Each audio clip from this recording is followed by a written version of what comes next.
Welcome. I'd like to welcome you all this afternoon to South and West Plan Panel.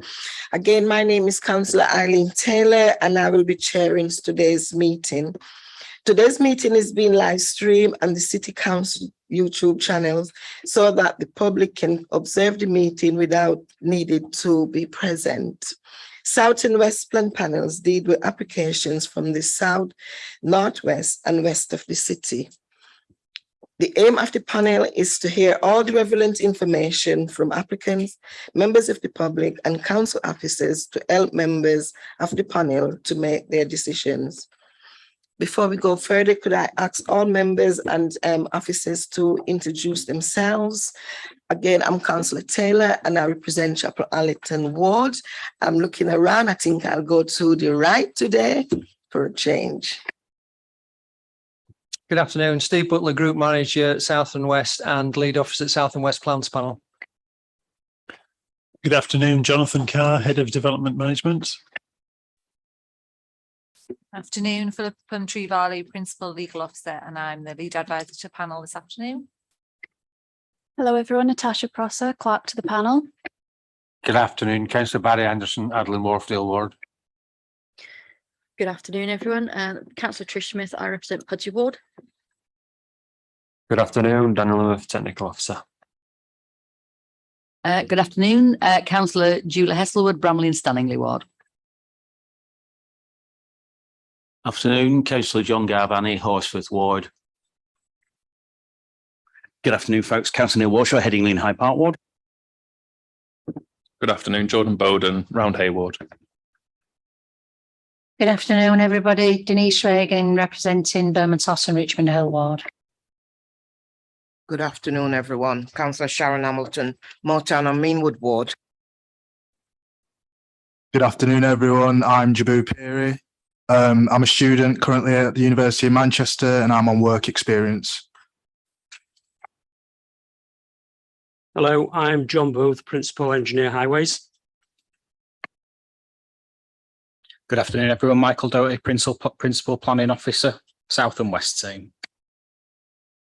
Thank you all, and I welcome the students to be a part of our team today. I do hope you take something from today's meeting. Councillor Hesselwood, I've already welcomed you at the last meeting, but you wasn't there. But again, I welcome you back because you was previously on the committee. So well, could I move to item 1? Can I hand over to the clerk? Thanks, Chair. Agenda item 1, there's no appeals against refusal of inspection of documents. Agenda item 2, there's no items which require the exclusion of the press and the public. Agenda item 3, I'm not aware of any formal late items of business. Agenda item 4, can I ask members to declare any interest? No. Agenda item 5, apologies from Councillor Campbell. Lovely, thank you. I'll move straight on to item 6, minutes of the previous meeting that held on the 7th of July. Does members have any comment? Are you all happy with the minutes? Do you have a second? Okay, thank you. You're happy with the minutes. So should I say any matters arising? Any? Just to clarify.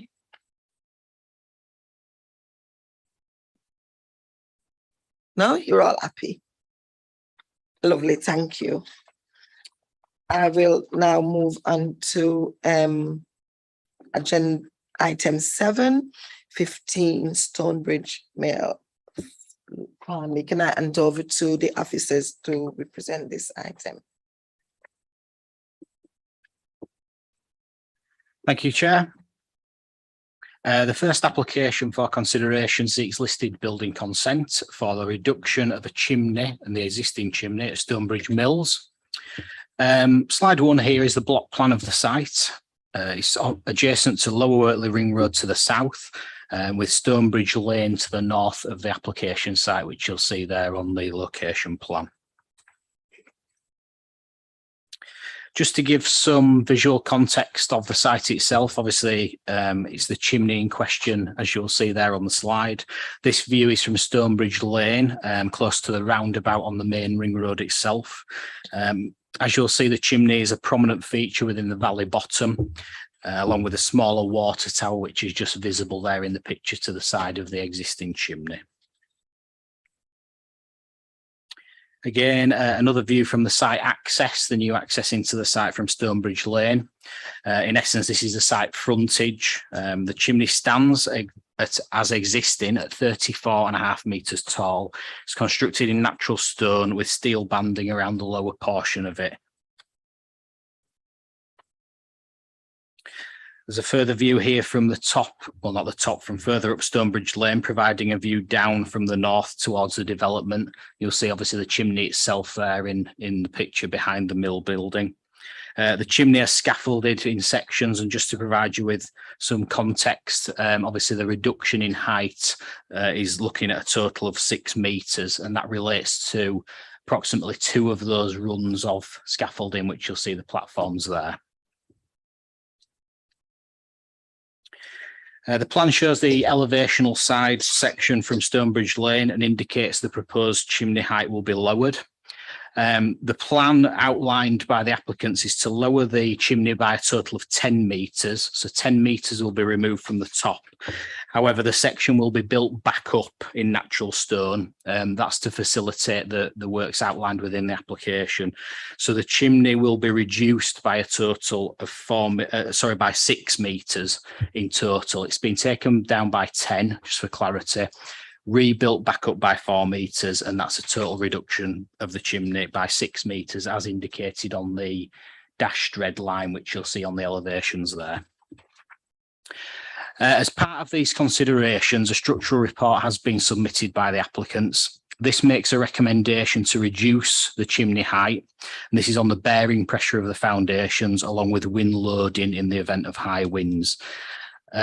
The structural report concludes that the chimney can be retained safely at such a height, hence why it needs to be reduced.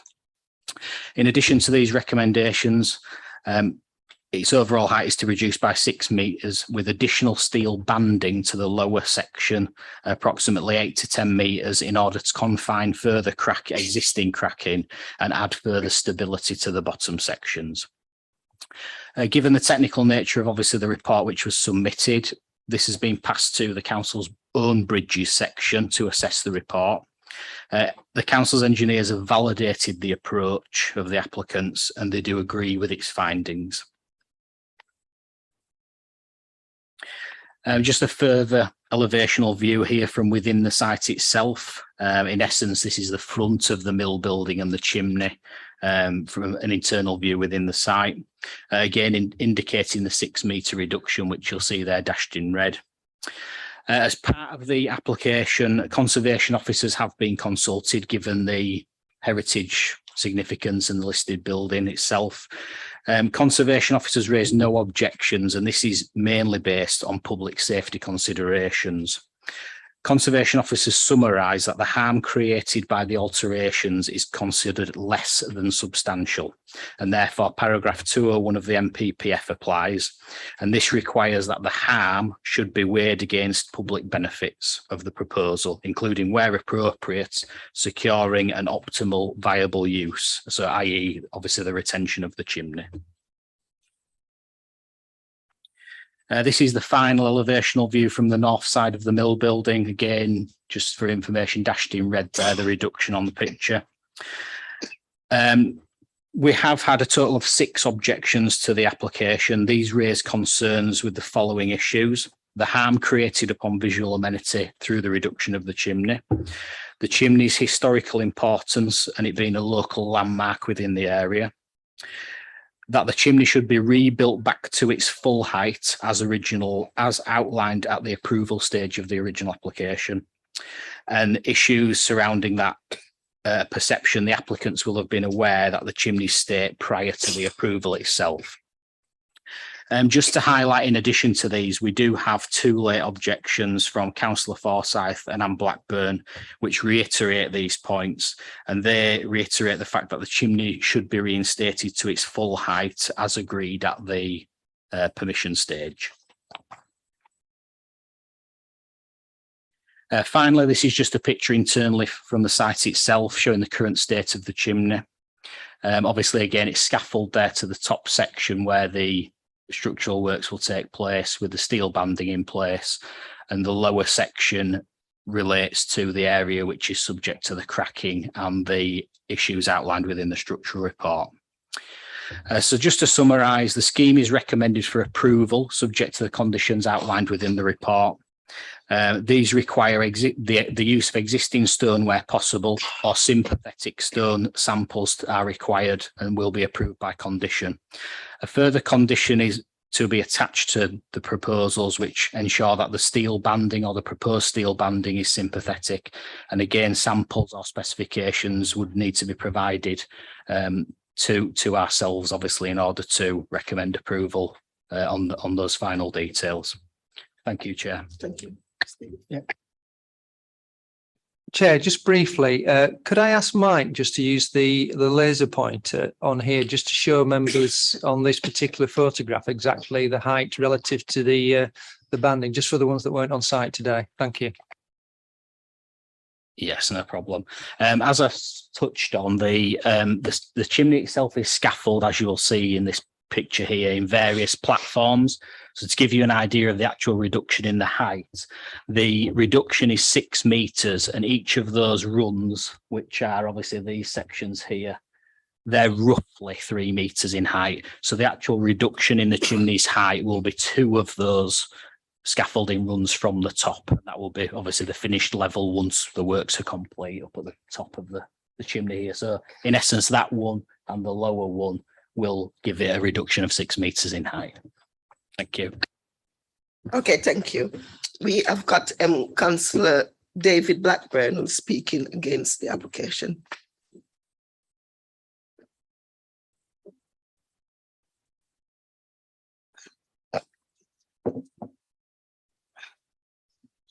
Councillor Blackburn, you've got 4 minutes. I don't think I necessarily need 4 minutes. I think it's a fairly simple application. We're talking about a chimney, but we're talking about a chimney that's of significant importance as regards this listed building and the area involved. I've got to say, I first became involved with Lodge's Mill, which is what Stonebridge Mill's proper name was, about 20 odd years ago, when Mr. Lodge invited myself, former Councillor Beckford and former Councillor Towler, to a meeting about his aspirations from the site. And after many, many years, we've actually got an application on site that broadly is acceptable, but we've had to make a lot of compromises. I think the key issues all along with this site was the old cottages, which unfortunately were pulled down and rebuilt, which is not what the original permission was. The mill pond, which we retained, but didn't retain at the size that it originally was. The water tower, which we've got in place and we've got agreed it be kept. I think the only thing with that one, and I think this is outside of planning, the developer wants to put Stonebridge on it, and most locals wanted to retain what it's had on it for the last 100 years, Lodge, because it was Lodge's Mill. But as I said, that's a non-planning issue. But it hasn't. I don't think it hasn't helped in locality making any changes more popular. And obviously, it listed building and the chimney. And basically, ever since the start, it has been the particular height for the chimney, retaining it at full height. It's a landmark going down Ring Road. It's sort of the border between Farnley and Wortley. It's a key structure in that development. And if you look at what Civic Trust says, they're fully in agreement with that. And it's important that it's retained. The previous planning committee that gave the full application did so and made particular reference to the fact that the chimney should be held at the size it is. And as far as I can see, and I've been to a number of meetings with developer, it's not that you can't do it, it's that they don't, well, I'm not saying probably cost that's involved in that they don't want to do it. There's our engineering solutions to make sure you can keep it at that height and rebuild it at that height, as far as I can see. And that's always been the situation. And that's always been the argument all along. And I've got to say, going back to the planning committee at that time, I think that might well have produced a different decision had it not been agreed that the chimney stop at the present height. As I say, I've not gone. We've made the compromises, I think, so far. This, I think, is a compromise too far.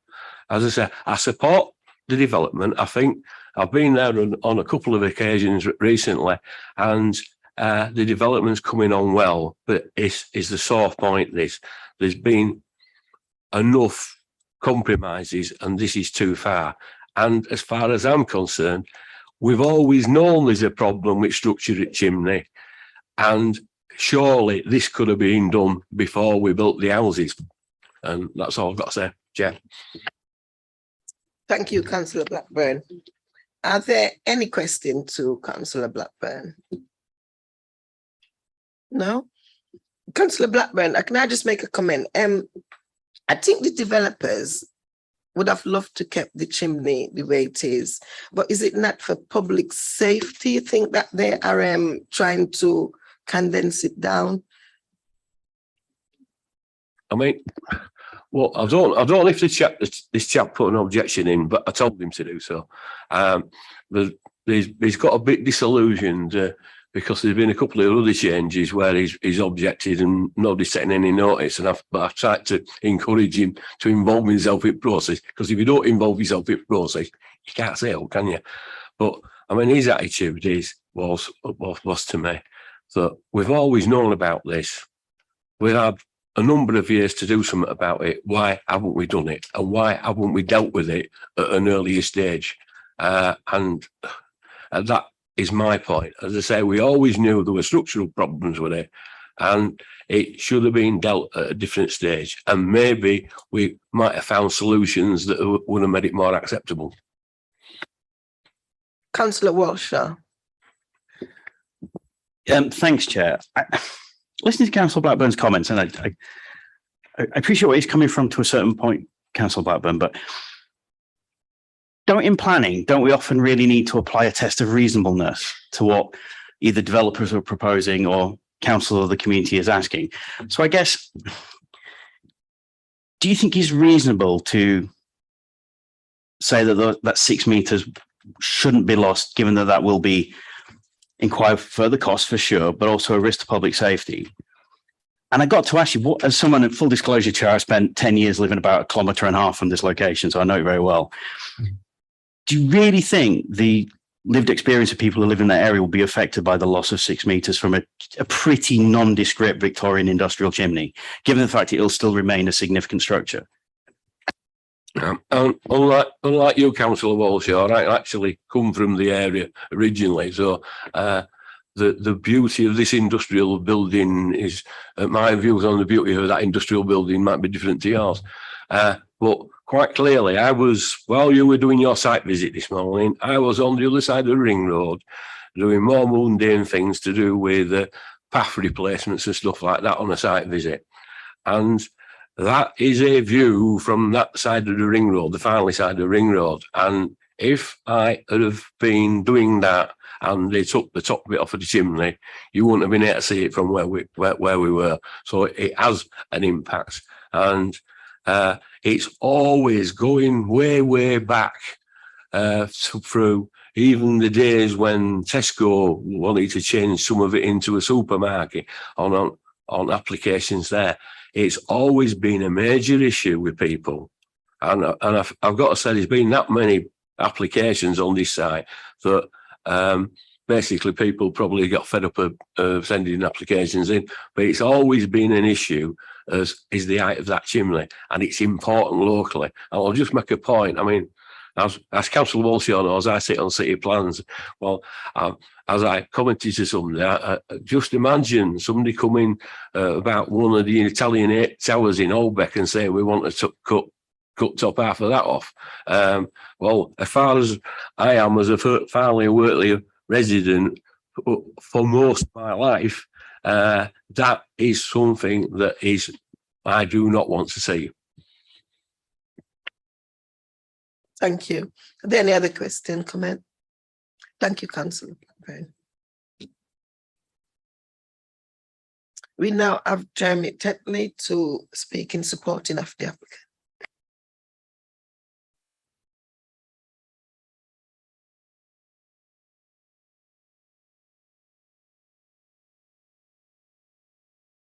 Jeremy, you've also got 4 minutes to address the member.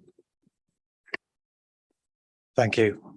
I'm Jeremy Tetley. I work for a firm called Fairhurst. We are consulting civil and structural engineers. And it was my company that did the structural assessment of the chimney. Now, the chimney has stood for 150 plus years at the full height, but we couldn't get to the bottom of it to see the dimensions of it for quite a long time, and because it was surrounded by buildings that were contaminated with asbestos. That wasn't possible until after the works had started on site and the buildings were removed. When we did that, we found that the base of the chimney was narrower than expected. And so the chimney was very tall and very slender for a chimney of its type.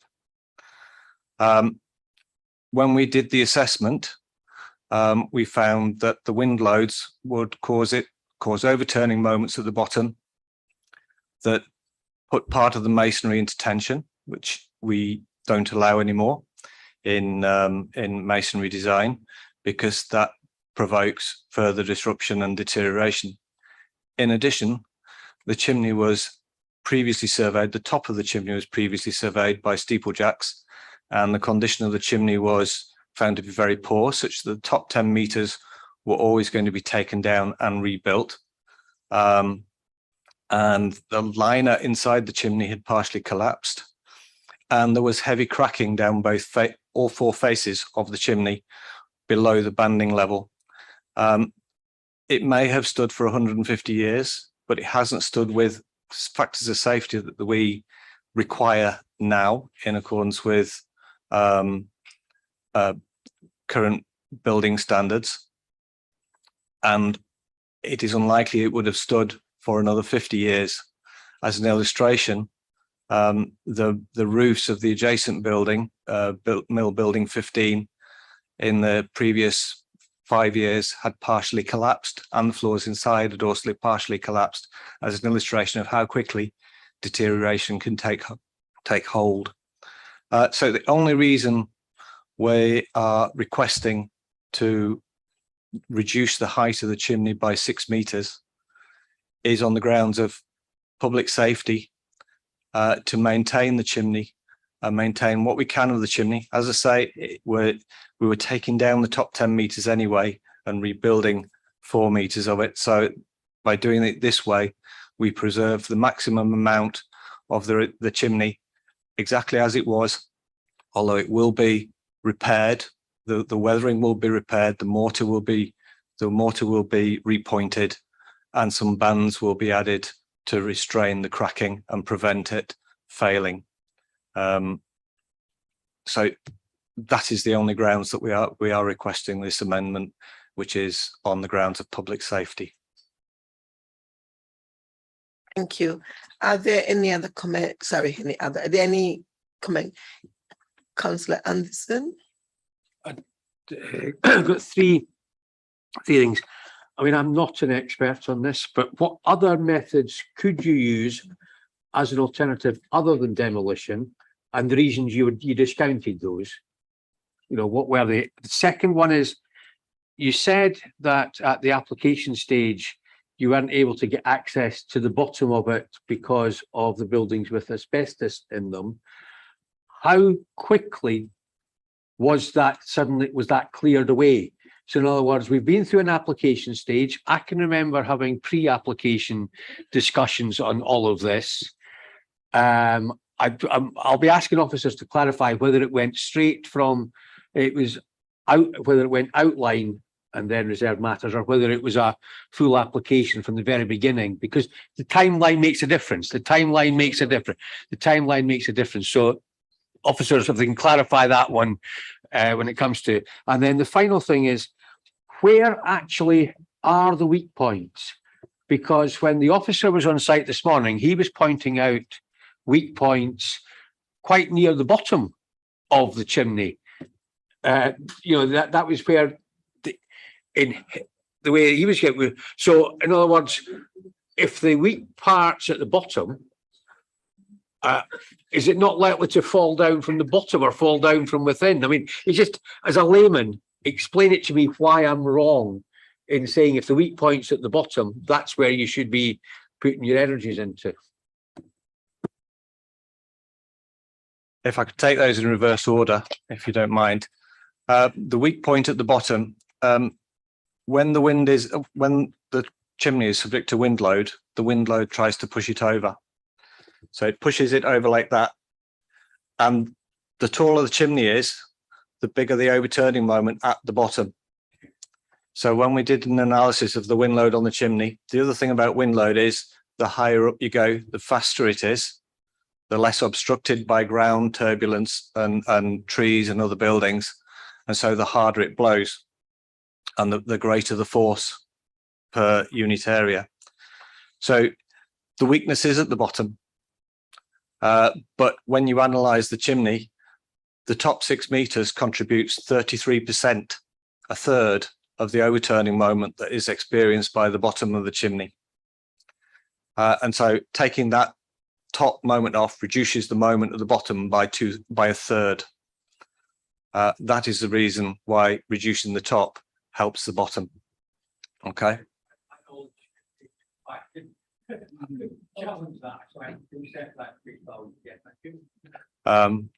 In terms of other ways of dealing with it, we did consider whether we could put straps on it to pull it down into compression, but they would need to be attached to something very heavy at the bottom that would then add load to the foundation. We don't believe it's got a very big foundation. These chimneys were built often by rules of thumb, and they built them taller and taller until the odd one fell over, and then they stopped building them that tall. You know, it goes that way. It's all by rule of thumb and past history. So the foundation probably wouldn't have taken that load comfortably without further settlement, further movement, and the banding to pull it into compression would have been quite significant and quite visible. We considered whether we could insert structure down the center of it, but there's a liner in there, and the actual aperture down the middle of the chimney is not that big, so we couldn't get people in there to work safely. We couldn't get structure in there. We considered guy ropes or an exoskeleton, you know, a steel structure around the outside, but that would have been even more visually intrusive. So the only other way to retain it at its full height would have been to actually take it down completely and rebuild it off a new foundation, off a new structure, a completely different structure, probably a lot more lightweight, probably steel, and we would have lost all the heritage value of the chimney that's remaining, being retained. In terms of time, the report that we produced was, I couldn't tell you exactly, but probably within 2 months of the base of the chimney being cleared, such that we could get to see it and measure through the flue, the wall thickness of it, and measure the base diameter, base size, because it was only after they'd cleared the asbestos and then cleared the buildings that we could actually get to it. So the report was within a couple of months of that. Access to the papers we've got just now or not? You don't, right? Well, on page 22 of the papers, paragraphs 6 and 7, it says an application seeking the redevelopment of the site was submitted in April 2018. Fine. If we could then go forward to paragraph 7, it says a listed building application seeking to reduce the height of the chimney was submitted on the 29th of May 2018. So only a month later, you suddenly were aware that there was a problem with the chimney. And yet, and that was subsequently withdrawn. But then we then went through the planning process, and this took till 2019 before everything was approved. So why during the intervening period was that not brought to the attention of plans panel that you felt that the chimney was no longer safe? I think that request to reduce the height of the chimney was to reduce it by 10 meters because the top 10 meters was in such poor condition. And I think as part of the planning process, it was agreed to rebuild that 10 meters back up again. So it was, as I say, it was always going to be taken down 10 meters and rebuilt back up. The change, our report was dated the 29th of March. So we saw the bottom of the chimney for the first time in about January 2021. And it was only after that the request was made to reduce it by 6 meters on the basis of the structural assessment. Thank you. Councillor Smith. Thank you, Chair. So we know that the mill and the chimney were built around 1800-ish. So they've stood for 200 years with minimal problems, shall we say. We won't say no problems because we can quite clearly see the erosion and the cracking. However, I'd like to understand firstly what loading reports were created, and has the officers, or have we had sight of those loading reports, because they clearly show what we can and can't do. And then I'd like to go a little bit further into you say you thought about doing something through the center of the chimney to keep it at its current height, and I wondered if there was any possibility of maybe pouring some concrete or similar through, and then strengthening the base, either protecting it from the wind or strengthen it in some way, because I'm sure that we have an engineering solution to this that could help that chimney be maintained for future generations. It is very visible. You know, it is a heritage structure, like it or lump it. You know, we can't erase history. And I just think that, you know, we need to explore every opportunity and every thought before we can actually make this a yes or a no answer. Thank you. Yes, the loading report has been prepared, it has been submitted, and it has been reviewed by your bridges section, who agreed with the findings of the loading and the conclusions of the report. We did investigate putting a strong core down the centre, but when we were able to get to it to measure the thickness of the wall with the liner that was in there, it wasn't big enough to put structure in that would be sufficient to stiffen the chimney, and you couldn't safely get people down there to install it and fix it. If it was concrete, we couldn't just fill it with concrete. It would have to be reinforced concrete, and we would have to have as well drilled down in the chimney below ground level, because we'd need to strengthen it right down to foundation level, because the maximum moment is at ground level, but then it's still got a moment down to the bottom of it, the foundation. Thank you. Surely drilling down would be underpinning, which we do regularly, don't we?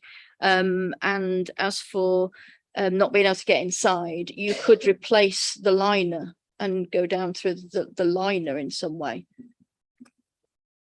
The liner is only a skin of brickwork around the inside.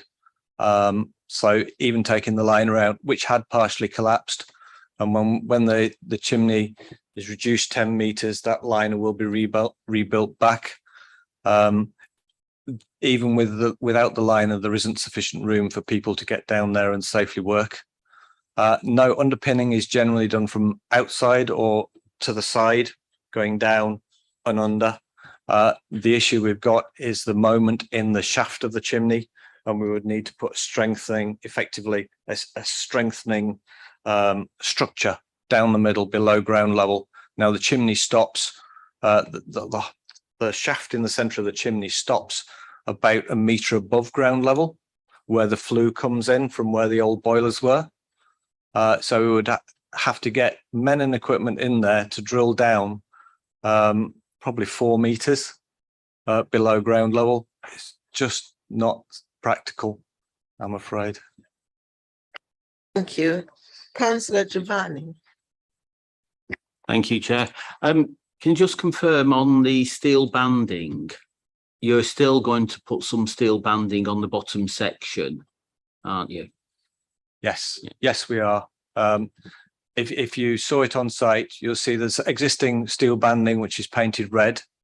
That is actually being renewed with improved connections at the end, because at the minute it's only got single bolt connections and we require 2 bolt connections, so there's some redundancy in it. So they're going to be renewed, and then below that you will have seen there is vertical cracking down the centre of each face. The concern about that is the failure.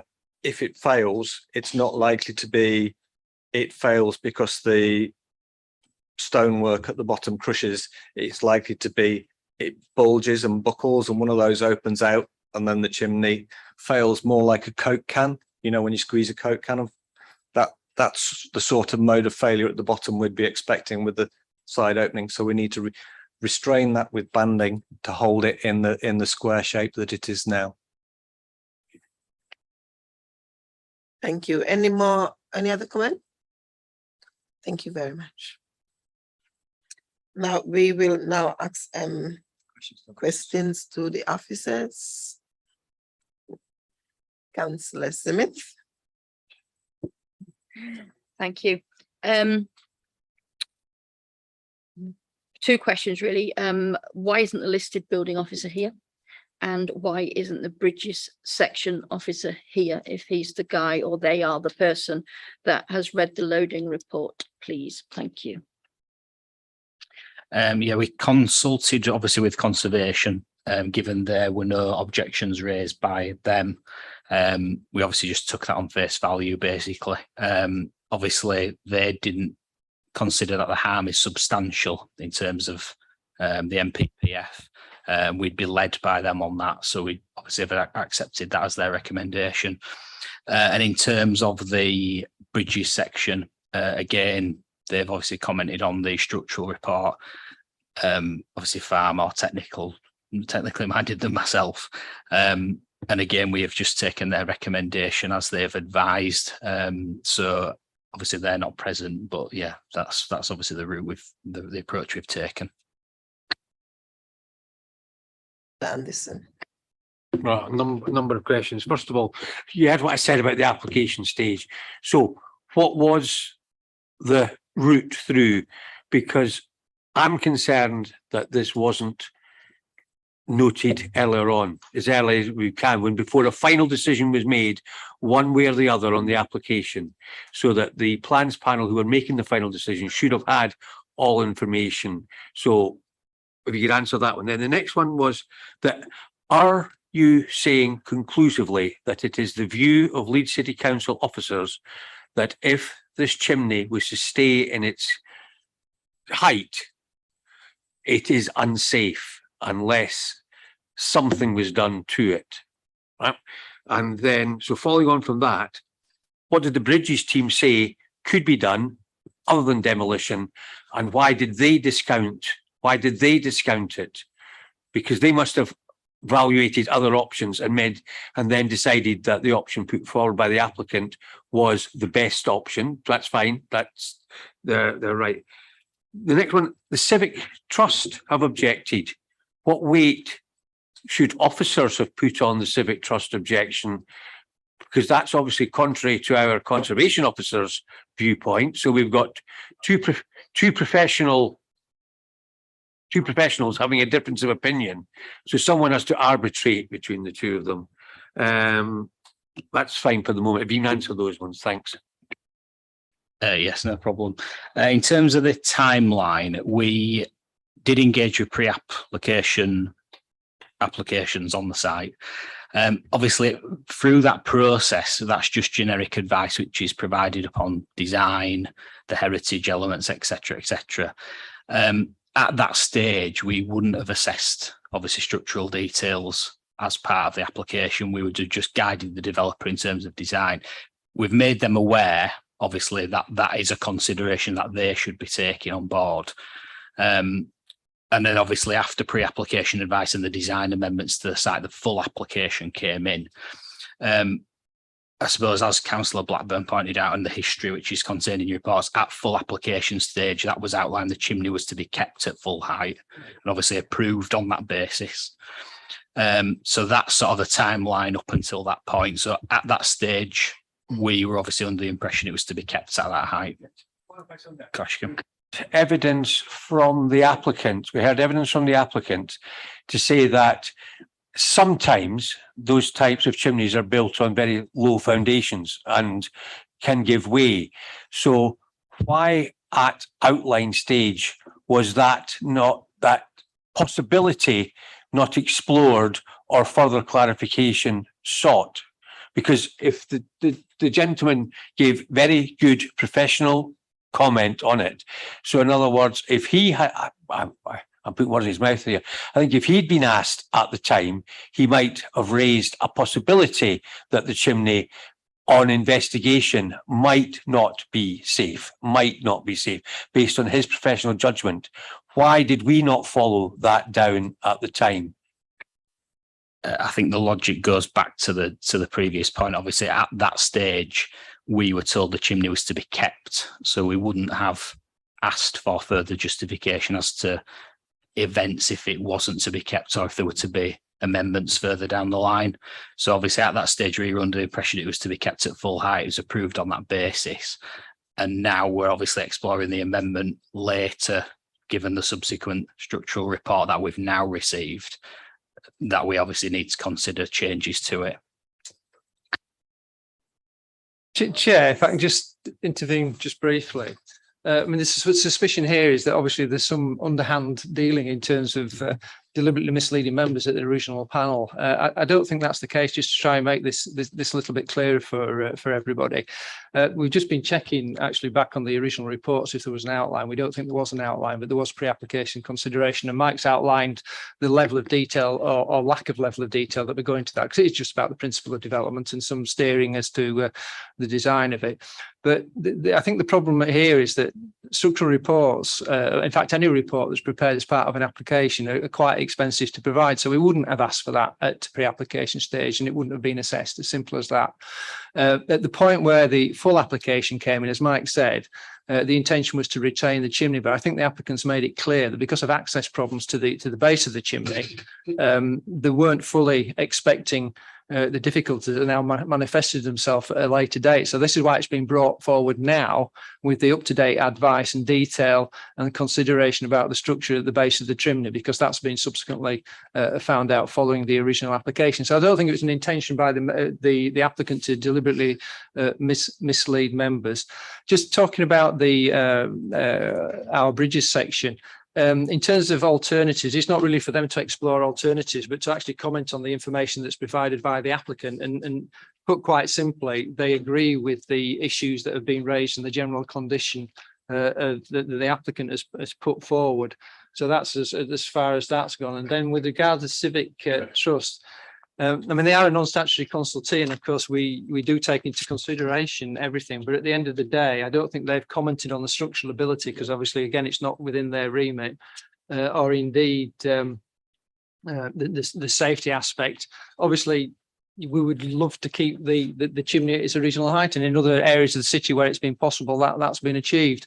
But on this, all the evidence is in front of members today points to the fact, including our own structural surveyors in the building section, that there is significant concern about this chimney, and this really has now become the only alternative to save the majority of the chimney and the heritage. What you're saying, but what's concerning me is paragraph 7, because in paragraph 7, in May 2018. The applicants wanted to reduce the height by 10 metres at the top of the chimney. Now, whether that was based on structural problems or not, they were trying to design it at that point. In my view, officers at that point should have then queried, was that because it was the top part that was dangerous and needed to be removed, or was it because there was a fundamental structural problem with the whole of the chimney? I'm quite happy to defer to Councillor Hamilton. Please, sorry. There's too many at the same time. Councillor Anderson, have you finished your question? Okay, that's fine, because he was interrupted from across the table. So I'll let officer answer you and then I'll go to Councillor Giovanni. Yeah, just to come back on the point of obviously the withdrawn application, Councillor Anderson, that was withdrawn. Obviously that was seeking to reduce that by 10 metres as you outlined. I think that was withdrawn on the basis of at that stage, obviously after the subsequent approval to be retained at full height, officers advised them that it was very unlikely that we would support such a reduction to the chimney. And hence at that stage, the developers went away, obviously continued with the development and looked at options, their own options. And at that stage, we'd advised them, like I say, we wouldn't support a 10 metre loss in the height of the chimney. But we have now received the current application because they outline that they can't physically do anything else. As officers, we've basically outlined to them on a number of occasions, could they provide alternative measures such as a structural increase in the height as opposed to the 6 metre loss and maybe retain something. But obviously the structural findings they've submitted, we have to take on face value, and hence why we've now brought it back before members, because they're basically saying that this is the only alternative in effect yet. Chair, can I just add something, Chair? Sorry, I'm just going to pick up on Mike's terminology there. It wasn't really on face value because, of course, his own structural engineers have looked at it. So sorry, Mike, to just contradict you on that. But our own structural engineers do agree with the assessment that's been put forward to you today.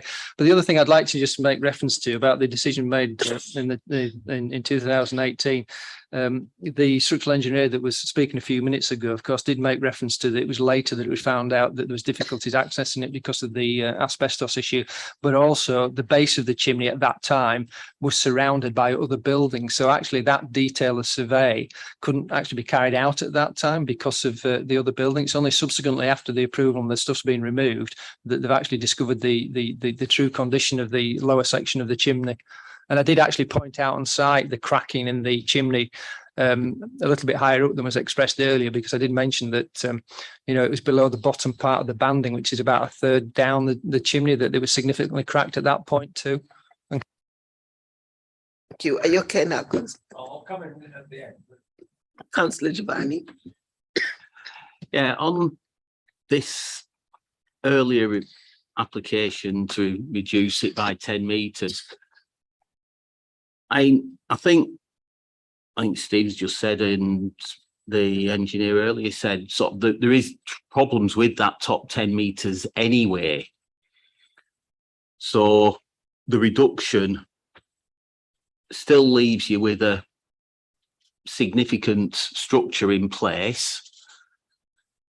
So the arguments about loss of it as a historical artifact, I don't think are valid, and I don't think the comparison to the Italian 8 towers is a valid comparison either, because the difference in architectural heritage between the two is streets apart. But I do have problems with the line of argument that Councillor Anderson's taking here. I'm not exactly sure why he's progressing this. And the problems are that with the wind load on the top of that, it's basically, from my understanding of the explanation given, it's acting like a fulcrum at ground level. So the longer that fulcrum, the less force is needed at the top to push it a greater distance. So it's your basic law of levers, if you remember your O and A level physics. So reducing it reduces that load on the base by a third, So I can't see any issues with this. No. Sorry. Yeah, I was thinking that was a comment. So Sorry. should we leave it for comment? Apologies, Chair. Take it into consideration if that's okay with you. Councillor Hamilton, did you? Yeah, my question was, when we visited the site with the pre-application, we visited the site and it was mentioned about the chimney was already cracked, etc. The conservation officer at the time, what did they stated that the chimney should remain. There were no objection at that time. So to me, why? Anyway, I think Barry asked that other question that I wanted to, but the conservation officer were in favor of it remaining. The civic trust was also in favor of it remaining. I've heard that. I won't bother ask it, but I'm just I think I'm going into comments, what I wanted to say really, just regarding the conservation officer and the civic trust prior. Chair, can I just clarify something? I think the visit you're referring to, that wasn't on the pre-application. That was when the application, the 18, yeah, well, you mentioned the pre-application, but it was the site. No, the site visit I think you're referring to was actually when the application was brought forward. I just thought I'd clarify that. Just to answer that in a bit more detail, Councillor Hamilton, as well, I think, again, to sort of revert back to the point, at that time when the full application was considered, conservation didn't object on the basis of obviously loss of the chimney, because the proposal was approved on the basis of, at that stage, it was to be kept at the full height. So we basically considered the application on its merits at that time without this change. So that's why there was no objection by conservation then. Yeah, but also at the meeting, we did mention about the crack. Wasn't that picked up at the time with regards to the chimney? I think in the round, these concerns were were picked up in essence, but the crux of the application, obviously at that stage, and the approval on that basis was the chimney was to be kept at full height. So therefore, the developers knew that there was an issue with the chimney, with it being cracked already. Sorry, no, I don't think that's the case, and what's been referred to, because as the structural engineer has said, and I've obviously reiterated, at the time the application was considered, when they were trying to retain the full height of the chimney, the lower section of the chimney, which is now also of concern and is significantly cracked and is stones filing off and obviously the mortar's damaged, etc., that wasn't actually exposed or accessible at that particular time. So this has come to light after that particular that site visit and wasn't under consideration then.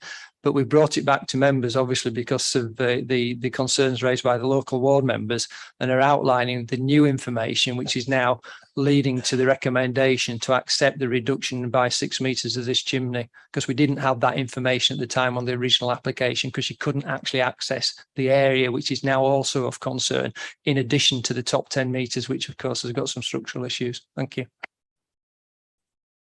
Thank you. I take it all questions. No questions. Should we go to comment? Councillor Giovanni, we'll just keep your comment on the table. Have you got anything to add? No. Any other comments? No? Okay, Councillor Smith. Councillor Smith and then Councillor Walsh. Thank you, Chair. Given the length of time that the developer's been on site, I think this is a very late application for this amendment. The site does have architectural merit, hence saving the mill buildings, the mill pond and the workers' cottages, etc. So I do think this chimney is worth saving, along with those other architectural buildings and features. I think it's a shame that once again we have a difficult application before us to consider without the full opportunity to question other officers such as the bridges officer and the listed buildings officer. I would have liked to have had a rudimentary run over of the loading report as well. If anything ever does come again, that might be something that we take into account. So I mean, it stood for for 200 years. I don't, it might stand another 200, it might stand another 20. We just don't know these things, but that's my comment. Oh, sure. Thanks, Chair. Well, to my mind, this application and the debate discussion, the questions and the debate we've had around this shows that one of the many glories of the British planning system in its attention to detail. And I think that's one of the great benefits of the plans panels we have in this City Council, Chair. I think perhaps people in the room are learning a lesson about the Victorians. And maybe perhaps we should all watch more horrible histories, Chair, as well, because I hate to break it to people, the Victorians were just as likely to throw things up as they were to construct engineering marvels. And during this debate, we've had two examples of that. So the Italian 8 or Giotto towers in the city centre are really worthy of saving, and they're also exquisitely engineered. And that's why at this moment in time, they're being rebuilt into a fantastic development that was passed by City Plans Panel.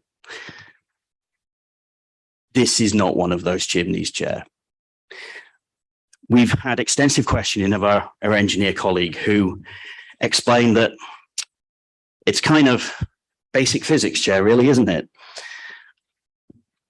We had explained in great detail that the current height can't be maintained without deconstructing the chimney and reconstructing a much larger structure underneath it as a foundation, and then reconstructing the chimney to its height.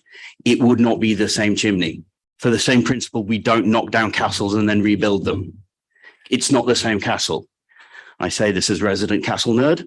I have it on good authority. And we had that explained in quite some detail. So those alternatives have been examined, and multiple different sources of some engineering expertise, I venture, Chair, I've come to the conclusion the most reasonable course of action to maintain the heritage, because this is the way that actually maintains the heritage, Chair. Reconstructing something is different fundamentally then, it's not the same, is the approach set out in the recommendations. That's what maintains the heritage. And I think in terms of both that heritage angle and for public safety, a considerable number of people are going to live around this tower. And I don't think people who've moved into that area want the chimney accelerating to meet them at 10 meters per second, Chair. I think they'd like a nice safe chimney where they can enjoy the heritage benefits, of which there undoubtedly are, but in as much safety as we can of it in an uncertain century, Chair. So I happen to think that given the fact that everything's been looked at in some exhaustive detail, that the recommendations are entirely reasonable and she would pass them today, Chair. At an appropriate point, I'd be willing to move them. Thanks, Chair.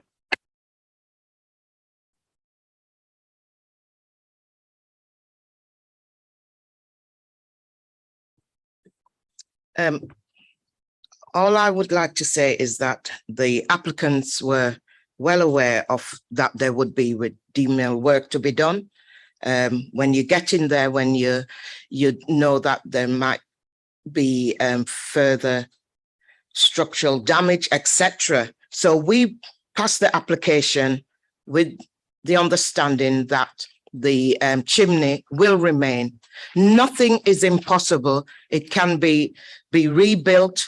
It can be made safe, because I'm hearing here that we're not taking safety into consideration. Of course, we're taking safety into consideration. We want them to do the work and make it safe for the residents and the members of the public, and it can be done. So I just wanted to say that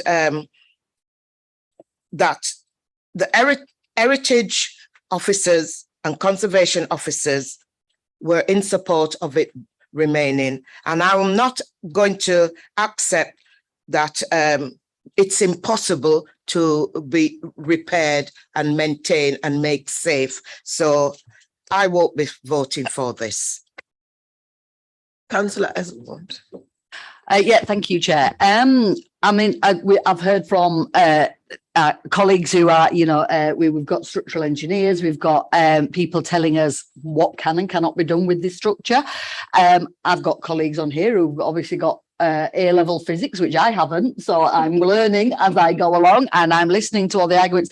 And quite frankly, with my health and safety hat on, I'm not going to sit here and decline, you know, overturn this recommendation, knowing that this chimney, we could have serious problems with this chimney, public health problem. You know, anything could happen to this chimney at any time. We've been told a lot of information about the structural issues with this chimney. And quite frankly, I'm inclined to agree with the work that needs doing from a safety perspective. I'm not going to sit on this panel and overturn that recommendation and then, God forbid, something happen with that chimney and people are put in danger. So I'd like to second Councillor Walshaw's recommendation that we move to what did you say? A vote. It's Councillor Walshaw's recommendation. We move to a vote, and we see sense and make sure that this structure is made safe, and then it is preserved for the next couple of 100 years. Totally agree with you, Councillor Esmond and Councillor Walshaw. And that was my view from Chair's briefing. I rather to lose 4 inches and the public are safe. The chimney is lovely. I would love it to stay, but it's been there over 100 years and things do deteriorate. We don't get the same material. It will never be the same. And the chimney is not taken away. It's just the height taken away. So there's a chimney will be there at the same time. And public safety is always my concern. So I do agree with both of you. Thank you.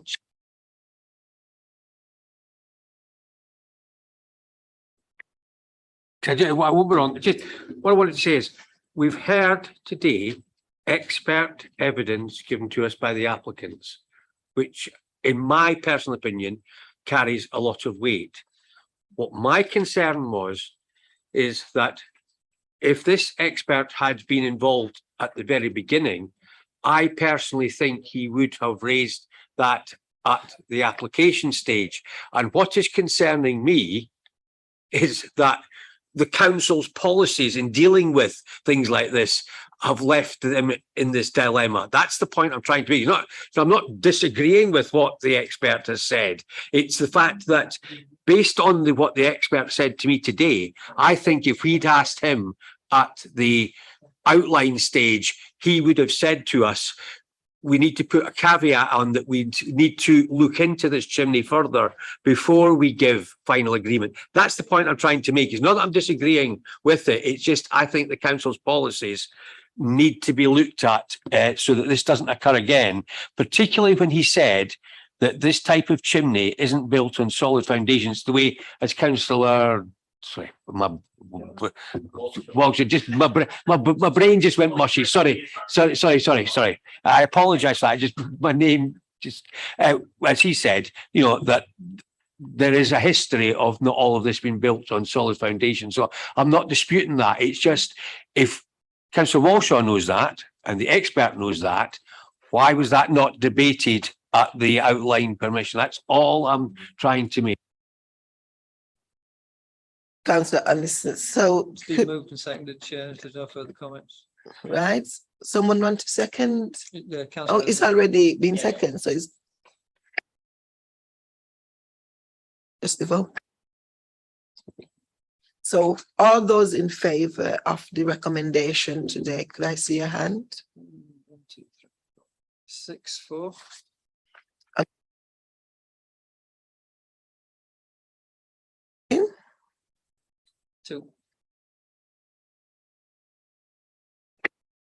So thank you, Chair. The application has been approved in accordance with the officer recommendation with a majority vote, with 6 for the recommendation, 1 against and 2 abstentions. Thank you, Chair. Thank you.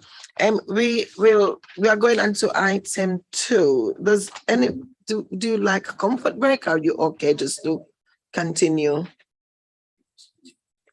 Sorry? 5 minutes. Yeah, just a cup of tea, 5 minutes. Honest.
Okay, welcome back.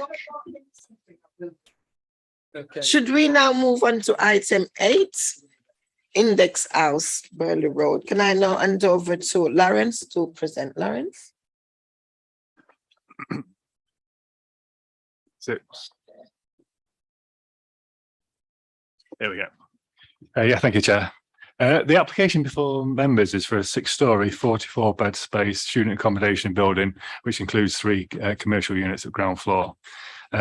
Members will recall the application was first brought to panel in July 2021 due to the level of concern about additional student accommodation in this location and the impact the development will have on the adjacent Rosebank Primary School. However, following discussions and representations at the meeting from objectors, members resolved that the application be deferred to allow for further consideration of the impacts the development would have on the adjacent Five Ways Recovery Academy, which hadn't been fully considered at the time of presented to panel. In response to these discussions with the Recovery Academy, the scheme has been amended by the applicant to reduce the height of the building closest to the rear terrace at the Recovery Academy, reducing the number of bed spaces from 57 to 44, and to amend window arrangements to prevent overlooking to the rear of the building. However, despite these amendments, the recommendation is now to refuse planning permission due to the impact on Five Ways Recovery Academy. Our members need to be aware that the recommendation is required to be amended to defer and delegate refusal to officers to allow the final neighbourhood notification deadline to elapse, which is due to elapse on Tuesday, which is the 9th of August. Okay, so just in terms of the site, I'll use the point if that's okay. As members on site this morning, the site is Index House, which is a commercial unit within a mixed area. Immediate adjacent to the site is Rosebank Primary School, and Five Ways Recovery Academy is the former church to the rear. Directly opposite the site is a large car park with commercial development beyond that. Further along Burley Road, there's high-rise residential and commercial buildings and a large student accommodation just along Burley Road. So the immediate surrounding is a mix of commercial and educational facilities. So moving on. This is a photograph of the front of the existing Index House, which currently has commercial retail units at ground floor and commercial at first floor. And you can see in the background there the Five Ways Recovery Academy. Photograph looking across, which shows in context Index House here, the primary school here, and again the Recovery Academy at the rear of the site. Again, just again showing the relationships between the 3 buildings. This is adjacent to the site. This is Index House here. This is a currently vacant site, and planning permission has been granted for this for the conversion of the buildings to the rear and a new 4-storey block within this area to create 9 residential units in total, and that's immediately adjacent to the site. This is a view looking back down Burley Road. You can see sort of low level 2-storey development, and then as you get closer to the city centre, increase height to up to 12 stories. And then just a view from where we were stood earlier, just looking back across Hollis Place to the primary school. This is a street view, which is important because this shows the relationship of the Recovery Academy and the terrace, which hadn't fully appreciated that this was present. We'll previously consider the application, and as you can see, this provides the outdoor amenity space, outdoor usable space for the academy, and is currently at almost identical level as the existing building, which, as members saw this morning, provides clear views across sort of the lower Aire Valley. Not quite as sunny this day, but yeah, and provides outdoor space for the Recovery Academy, both for their providing courses and the treatments, and also just general outdoor amenity. And again, just another view, you can see the clear views across the roof. This is Index House, the roof of Index House here. Clear views across to the lower Air Valley. In terms of the actual development, the proposal is for the development to in effect footprint of development to cover the entire site. With this is the ground floor with three commercial units at the ground floor. Access to the student accommodation is to the side of Hollis Place. Just some of the floor plans just showing that it is a mix. Sort of mixture of cluster flats with sort of 4 to 6 bedrooms in each cluster flat with communal space, and then on the 5th floor, it's studio flats, self-contained studio flats. The elevations show London Burley Road. It's a sort of a 5-story building with the 6-story setback setback from the building line, and a sort of secondary elevation on Hollis Place with obscure glazed windows on a number of the windows where they face the adjacent primary school to prevent so direct air looking at that primary school. This is the important elevation here. This shows the rear elevation as would be seen from the terrace. It's been proposed to these are projecting bays which provide views out to the sides rather than to the rear to attempt to protect the privacy of the of people using the terrace. I'll just nip back to it, and the effect of this is for some of the bedrooms and communal shared space to have these sort of projecting bay windows which afford views to the side but not to the rear. And moving on, and this just shows how it's been amended since it was last at committee. This is the view on Hollis Place as members have seen before, and this has been amended to shift the bulk of the building away to in an attempt to create a bit more relief and a little bit more light and well, just to reduce the impact on the terrace, and that's reduce the overall bedrooms numbers to 44. I'll just go through these. This is a solar analysis of the site, which is in effect from September, which is just and it shows the impacts at 9 a.m. in the morning. You can see the sun, the proposal casts additional shadow towards the primary school, but not significantly over the playing area or the classroom areas. And as we go through the day, you can see that as the shadow comes round, the impacts on the primary schools not significant, but from about 1 p.m. or perhaps a little bit earlier, the impacts on the balcony of the academy it increases, and from 1 a.m. onwards, it will cast the balcony, or I should say terrace, on the balcony terrace, in shadow for the large portion of the day. At 6 p.m. you can see it's still in shadow, so it will have a significant overshadowing impact of particularly that terrace area. So just to show a few more of the visuals. This is the obviously the building where it's got the double fronted with active elevations onto Hollis Place and Burley Road. And the design in collaboration with the design officer was to try and get a strong bookended building which sort of finished off that row. And in design, so that's the design rationale behind how we've come to this design. And just to show it in sort of the street context, another rationale was for the scale of the buildings to diminish as you were moving out of the city centre.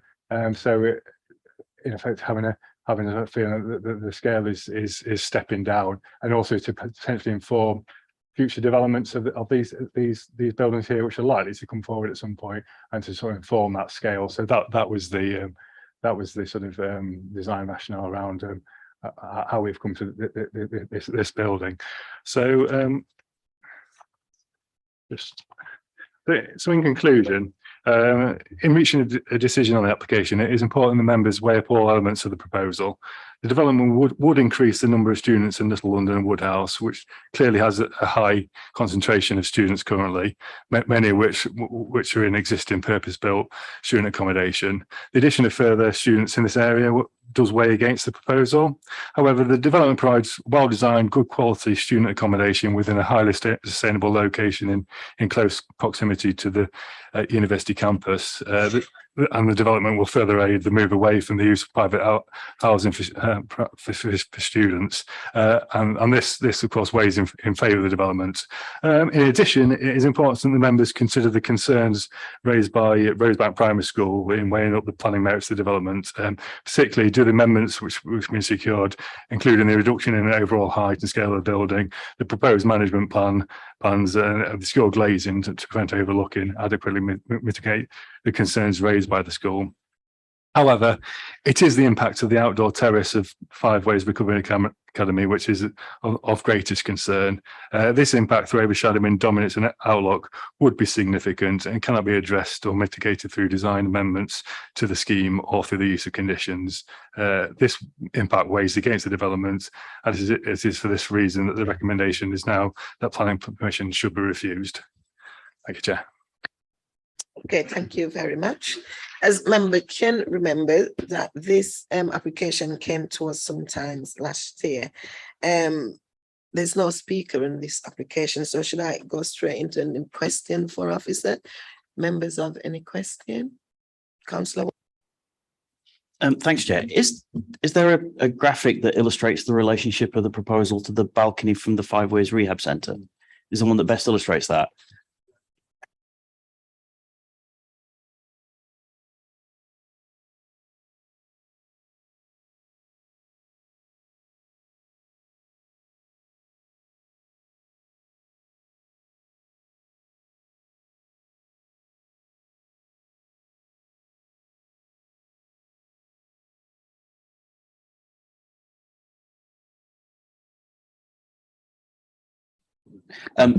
Yeah, thanks, Lawrence. Thanks, Chair. I think that shows the relationship really clearly. I just think that graphic slightly overplays the gap between the two buildings, but nevertheless, I think it captures the relationship really well. That was my question, Chair. I just needed to see that more clearly. Any other question to officer? No? Should we move on to?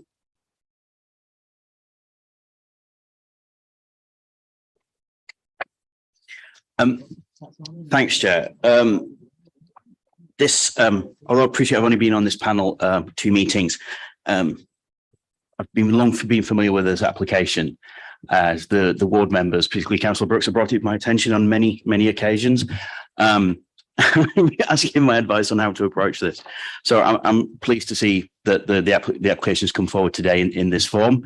I think it's an entirely sensible set of proposals. I was particularly struck by the visit to the balcony this morning, and you could see the relationship between the proposals and the balcony, and you could see the absolute need and necessity for Five Ways to have that private space to undertake the really important work it does. Also, it cannot be understated just what an important local institution Rosebank Primary is. It's a very deprived part of Leeds, and it's an outstanding school. It's a great school, and it does enormous good works. So I think we should move the recommendations, Chair, at an appropriate point. And listen. Briefly, I think in a way, there are a number of people who've got Councillor Brooks to thank for actually making such a big issue of this when it first came forward, because based on the comments made in paragraph 32 that was made by her and Councillor Marshall Kittung at the time, they were right. So you've got to ask why it was brought in the first place, because my big fear is that if Plans Panel had gone along with this when it first came through, we would have approved this. And in retrospect, it would have been totally the wrong thing to do. So we need to be sure that in the future, how can we as a panel safeguard getting advice, correct quality advice that turns out to be wrong. And I don't know how we deal with that, but I agree that we've now reached, and it's a pity that in the interim period, so many people have had so much upset and worry when there was no need because the application wasn't acceptable in the first place. Second recommendation. Well, Councillor Anderson, I never thought I would say today that I agree with you, but thank you on the behalf of my group. Thank you. Yes, you are quite right, Councillor Walshaw and Anderson, because if this, my stand still remain from the previous application and now added on this to it, even make it stronger for me. And I just think, I'm glad it didn't resolve. And what can happen to officers to get it right is to listen, you know, and that's what the word you're looking for.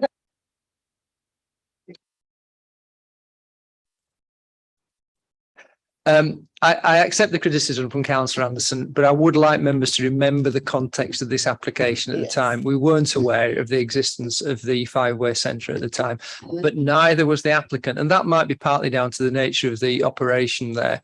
But also if members that were on the previous panel, the other issue was that we were in lockdown and we were having socially distanced plans panel meetings in the main chamber where we were actually limited to the debating time to an hour. So we never really got round to having that debate until we became aware through Councillor Brooks's intervention of the existence of five-way. So yeah, I accept the criticism. I do apologise, but I just wanted members to be aware of the context of what happened way back then. And it is a year ago. Sad as well that, I mean, it was an officer error that we didn't pick up on that. But in my defence, I think. Okay, can I? I'm not sorry. I'm not cutting officers off. Okay, it worked both yeah, ways. well, like I say, yeah. The applicant could have seen it. He is the one that put his application in, and he should have observed his surroundings as well. He should have highlighted that something was there, and also the officers. Let's put this as a pass. It's a learning curve, and we'll move on. Councillor Eswood. Yeah, sorry, I know you say you want to move on, but it's just on that. I find it unbelievable that the applicant and officers didn't know that that building was behind where the proposed development is. Prior to COVID, I know we're talking about prior to COVID, I've been in Five Ways to run sessions for women there to help colleagues out and on it for International Women's Day, that kind of thing. So I've been in there prior to COVID when we could still do things in person. So I knew it was there. So how did the applicant not know it was there? And officers, I'm just amazed. I'm sorry. And the only reason I'm raising it is that worries me for future applications, that we're going to miss something else. Exactly Barry's point. Yeah. And I'm sure in future officers will keep their eye paid to the job they have to do and don't rely on the applicants. But I think no, I'm not going to say that. I'm not going to blame COVID. I think we didn't have a site visit. It wasn't discussed, and errors do happen. And I'm glad it do come alight now before it extends. So now we have a chance to turn it down. Let's work on that.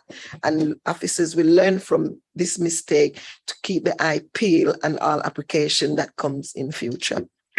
Chair, I don't want to prolong this because I have already accepted and apologise for that omission, but I will again go back to the context that we were also not allowed to do site visits because it was COVID. So we couldn't even visit the site at the time it was brought forward. Pardon? Yeah. Well, I can, it's okay. Sorry, but we've looked at it today and actually you can't tell off that either. Okay, let's stop it there and go to a vote on the recommendation. Steve, have you got anything to add? No, just that it was. Hands up for comment. What was that?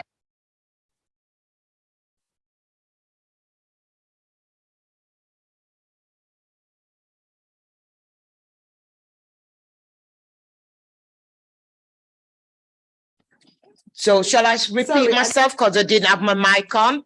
I was just saying that that we asked for it to be deferred because it wasn't clear, and obviously the objectors brought to our attention that that building was there. I don't believe we had any pictures of the site or anything. So that is why site visit is very important. And we can do as much blame game as we want. I thought we made the right decision then by saying how important site visits are.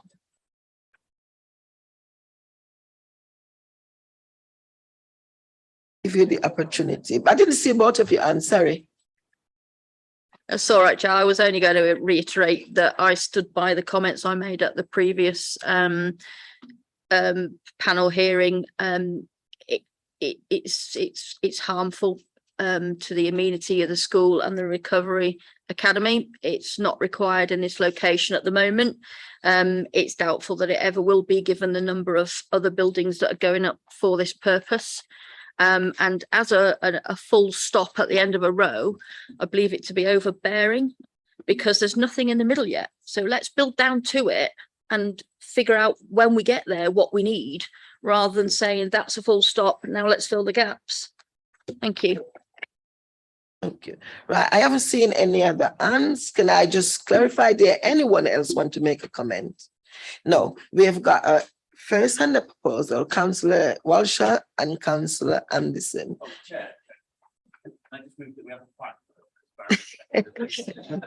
I've already given him a right. So let's go to a vote now. All those in favor of the recommendation. Sorry, the recommendation. Yeah.